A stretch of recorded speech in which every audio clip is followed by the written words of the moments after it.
প্রিয় বন্ধুরা, আপনি যদি এই ভিডিওটি মন দিয়ে শোনেন তাহলে অনেক কিছুই শিখতে পারবেন। বন্ধুরা, কথায় আছে সোনা একটি খুবই দামি ধাতু। যখন এটা আলাদা আলাদা অলংকারে নির্মিত হয়ে পড়ে তখন তার আলাদা আলাদা নাম হয়ে পড়ে। ঠিক একইভাবে যখন একটি মেয়ে তার বাবার কাছে থাকে তখন তাকে মেয়ে বলা হয়। এরপর ওই মেয়ে যখন কোনো পুরুষকে বরণ করে নেয়, শ্বশুর বাড়ি যায়, তখন তাকে স্ত্রী বলা হয়।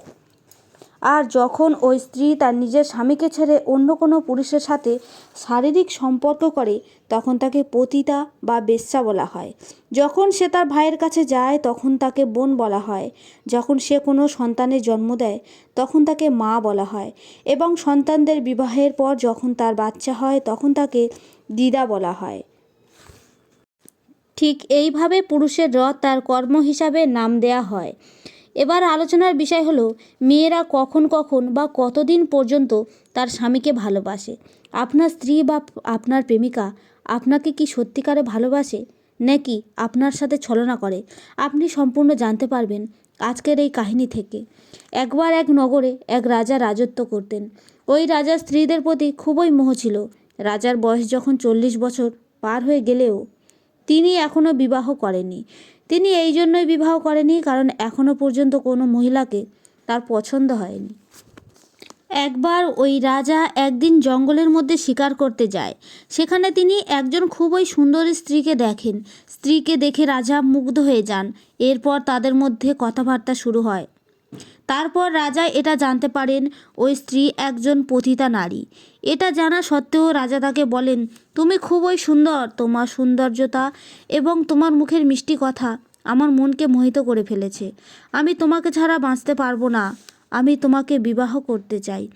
এটা শুনে ওই মহিলা রাজাকে বোঝাতে শুরু করেন। তিনি বলেন, হে মহারাজ, আপনি তো একজন জ্ঞানী মানুষ।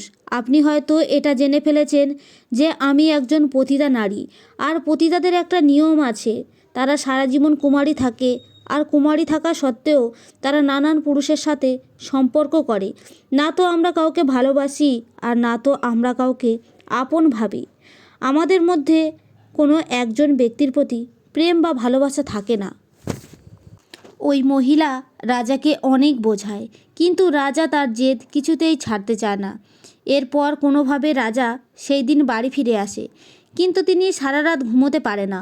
সারা রাত্রি তিনি শুধু এপাশ ওপাশ করতে থাকেন। ওই স্ত্রীর মুখমণ্ডল সারা রাত্রি তার চোখের সামনে ভাসতে থাকে। কিছুদিন পর রাজা এভাবেই তার দিন কাটায়। এরপর তিনি আবার একদিন শিকারের বাহানা দিয়ে ওই মহিলার সঙ্গে দেখা করতে জঙ্গলে যায়। তিনি তাকে বলে, হে সুন্দরী, আমি তোমাকে ছাড়া বেঁচে থাকতে পারবো না। আমি তোমার থেকে আলাদা থেকে দেখেছি। আমি তোমার থেকে যতটা দূরে থাকি ততই বেশি আমার তোমার কথা মনে পড়ে। তুমি আমার রাতের ঘুম কেড়ে নিয়েছো। আমি তোমাকে খুবই ভালোবেসে ফেলেছি। এর জন্য তুমি আমার প্রেমকে স্বীকার করে নাও। তুমিও আমার বিবাহের প্রস্তাবে স্বীকার করে নাও। আমাকে বিবাহ করে নাও। এরপর ওই মহিলা বলে, হে মহারাজ, আমাদের কোনো ধর্ম হয় না, তবুও আপনি যদি না মানেন তাহলে আমি আপনাকে বিবাহ করার জন্য প্রস্তুত। কিন্তু আমার দুটি শর্ত আছে। যদি আপনি আমার এই দুটি শর্ত মানেন তাহলে আমি আপনাকে বিবাহ করার জন্য প্রস্তুত। রাজা ওই মহিলার প্রেমে এতটাই অন্ধ হয়েছিলেন যে তিনি কোনটা ঠিক আর কোনটা ভুল ওই দুটোর জ্ঞানটুকুই হারিয়ে ফেলেছিলেন। বন্ধুরা, আমাদের এই মন খুবই চঞ্চল। যদি এই মন কারোর প্রতি লেগে যায় তাহলে তার গুণ অগুণ কিছুই দেখতে পায় না। ওই পতিতা মহিলা বারবার রাজাকে দুটি কথা বলছিলেন, কিন্তু রাজা সেটাকে ধ্যান না দিয়ে বলেই চলেছেন যে ঠিক আছে, আমি তোমার সমস্ত শর্ত মানতে রাজি আছি। তখনও রাজার চোখ খোলেনি। রাজা ওই মহিলার চাল বুঝতে পারছিলেন না, কারণ বিবাহের কোনো শর্ত হয় না। ওই মহিলা কোনো জিনিসের সওদা করছিলেন না, তিনি বিবাহ করছিলেন, সেটা রাজা বুঝতে পারে না। এরপর রাজা বলে, ঠিক আছে, তুমি তোমার দুটি শর্তের কথা বলো। তখন ওই মহিলা বলেন যে, আমার প্রথম শর্ত হলো আমার কাছে দুটি ভেড়ার বাচ্চা আছে। ওই দুটি ভেড়ার বাচ্চাকে আপনাকে খুব ভালোভাবে ধ্যান রাখতে হবে।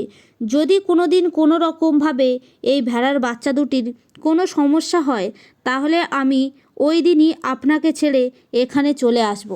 আর আমার দ্বিতীয় শর্ত হলো আমি যা কিছুই করব তাতে আপনার বাধা দেওয়া চলবে না। রাজা এই দুটি শর্ত শুনে সঙ্গে সঙ্গে রাজি হয়ে যায় এবং ওই সময় ওই মহিলাকে বিবাহ করে ফেলেন এবং তাকে রাজমহলে নিয়ে আসেন, তার সঙ্গে থাকতে শুরু করেন। রাজা ওই মহিলার দুটি শর্তের কথা খুব ভালোভাবে মনে ছিল, তাই তিনি ওই দুটি ভেড়ার বাচ্চাকে খুব ভালো করে ধ্যান রাখতে শুরু করেন, কারণ তিনি মনে মনে ভয় পেতেন যে তার সুন্দর স্ত্রী তাকে ছেড়ে চলে যাবে না তো। এইভাবে ওই রাজা ওই বেশ্যা মহিলার সাথে 4 বছর কাটিয়ে দেন। এরপর একদিন রাজমহলে রাজা তার স্ত্রীর সাথে ঘুমিয়ে পড়েছিলেন। ঠিক ওই সময় রাজমহলে কিছু চোর চুরি করতে আসে। তারা রাজমহলের ভিতরে ওই দুটি ভেড়ার বাচ্চাকে দেখে। ইতিমধ্যে ওই নগরে এই কথা ছড়িয়ে পড়েছিল যে রাজা দুটি ভেড়ার বাচ্চাকে খুব ভালোভাবে দেখাশোনা করেন। তাই ওই চোরেরা এটা মনে ভাবে যে এই ভেড়ার মধ্যে নিশ্চয়ই কোনো বিশেষ ব্যাপার আছে, তাই রাজা তাদের এত ভালোভাবে দেখাশোনা করেন। তাই তারা ওই রাজমহলের সমস্ত অর্থ ধন সম্পদ বাদ দিয়ে ওই দুটি ভেড়ার বাচ্চাকে নিয়ে পালাতে শুরু করে। তারা যখন ওই ভেড়ার বাচ্চা দুটিকে নিয়ে পালিয়ে যাচ্ছিল, তখন ওই ভেড়া দুটি জোরে জোরে চিৎকার করে ওঠে। এটা শুনে ওই মহিলার ঘুম ভেঙে যায়।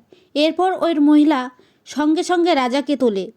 রাজা ওই ভেড়ার বাচ্চাগুলোকে রক্ষা করার জন্য সঙ্গে সঙ্গে দৌড়ে যায়, কিন্তু রাজার অনেক চেষ্টার পরেও তিনি ওই চোরদের আটকাতে পারে না। চোরেরা ওই ভেড়া দুটিকে নিয়ে চলে যায়।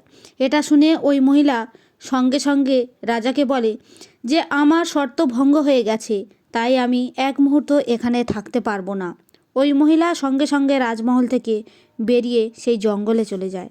ওই মহিলা চলে যাওয়ার পরেও রাজা তাকে কিছুতেই ভুলতে পারছিলেন না। তাই রাজা জঙ্গলের মধ্যে আবারও ওই মহিলার কাছে যায় এবং তাকে বলে, হে প্রিয়া, যেদিন থেকে তুমি আমাকে ছেড়ে চলে এসেছো সেদিন থেকে আমার সমস্ত সুখ শান্তি চলে গেছে। ওই মহল একদম শূন্য হয়ে গেছে। ওই মহলের মধ্যে আমি এখন আর কিছুই দেখতে পাচ্ছি না। আমি তোমাকে অনেক ভালোবেসে ফেলেছি। এটা আমার মনের কথা, তুমি বোঝার চেষ্টা করো। তুমি আমার সাথে আবার ফিরে চলো। তখন ওই মহিলা বলে, হে মহারাজ, আমি আপনার ইচ্ছা অনুসারে কিছুদিন আপনার স্ত্রী হয়ে থেকেছিলাম, কিন্তু আপনি জানেন যে আমি একজন পতিতা আর আমার কোনো ধর্ম নেই। এখানে প্রতিদিন নতুন নতুন পুরুষের আসা যাওয়া লেগেই থাকে। আমরা কোনো পুরুষকে আপন ভাবতে পারি না।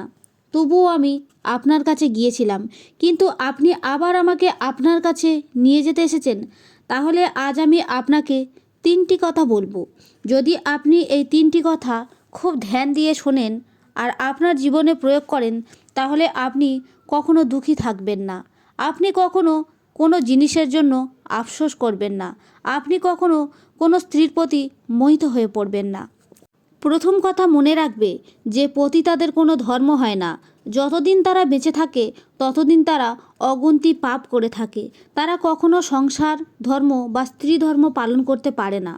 দ্বিতীয় কথা, যে মহিলা অর্থ সম্পত্তির লোভে নিজের ভালোবাসে, ওই প্রেম বা ভালোবাসা বেশি দিন টিকে থাকে না। যে পুরুষ নিজের স্ত্রীর প্রশংসায় পঞ্চমুখ হয়ে ওঠে সে তাকে সত্যিকারে ভালোবাসে না। যে স্বামী স্ত্রী একে অপরের প্রশংসা করতে থাকে কিন্তু তাদের মনে অন্য কিছু চলতে থাকে, ওই সম্পর্ক বেশি দিন টিকে থাকে না। আর যে কোনো পতিতাদের প্রেম হলো শুধুমাত্র পুরুষের বদলে শুধুমাত্র ধন দৌলতকেই ভালোবাসে। তারা যেখানে বেশি ধন দৌলত বা অর্থ পাবে সেখানেই তাদের প্রেম হবে। বন্ধুরা, এই কথাটি শুধুমাত্র পতিতাদের ওপরে লাঘব হয় না, এটা আমাদের সংসারে বেশিরভাগ পুরুষ ও মহিলাদের ওপরেই লাঘব হয়। যে সমস্ত স্ত্রীরা অর্থের লোভে নিজের স্বামীকে বাদ দিয়ে অন্য কোনো পুরুষের সাথে পালিয়ে যায় বা অন্য কোনো পুরুষকে ভালোবাসতে শুরু করে, আর যে সমস্ত পুরুষেরা অর্থের লোভে নিজের স্ত্রীকে ছেড়ে অন্যের স্ত্রীকে নিজের জালে ফাঁসিয়ে নেয়, তারা কখনো সত্যিকারে ভালোবাসা বা সত্যিকারে প্রেম দিতে পারে না। বন্ধুরা, পতিতাদের তো কোনো ধর্ম নেই, তারা নিজের ধর্ম পালন করে, কিন্তু যারা ঘরোয়া সাধারণ মহিলা তাদের নির্দিষ্ট একটা ধর্ম আছে। যে পুরুষের সঙ্গে বাবা মা বিবাহ বন্ধনে বেঁধে দেয় সেই পুরুষের সাথে সারা জীবন কাটানো উচিত, তাতে সে দরিদ্র হোক বা ধনী, সুখী হোক বা দুঃখী। এটাই আমাদের বেদশাস্ত্রে বলা হয়ে থাকে। যেমন মাতা অনুসূয়া যিনি একটি ছোট্ট কুঠিরের মধ্যে বাস করতেন। তার স্বামী সর্বদা রোদে পুড়ে কর্ম করে গেছেন। তার কাছে কোনো ধন দৌলত ছিল না, তাদের মধ্যে ছিল শুধু ঈশ্বরের প্রতি প্রেম বা ভক্তি। তাহলে কিভাবে তারা 3জন দেবতাকে 6 মাসের জন্য নিজের পুত্র করে নিয়েছিলেন? শুধুমাত্র পতিব্রতা ধর্মের মধ্য দিয়ে।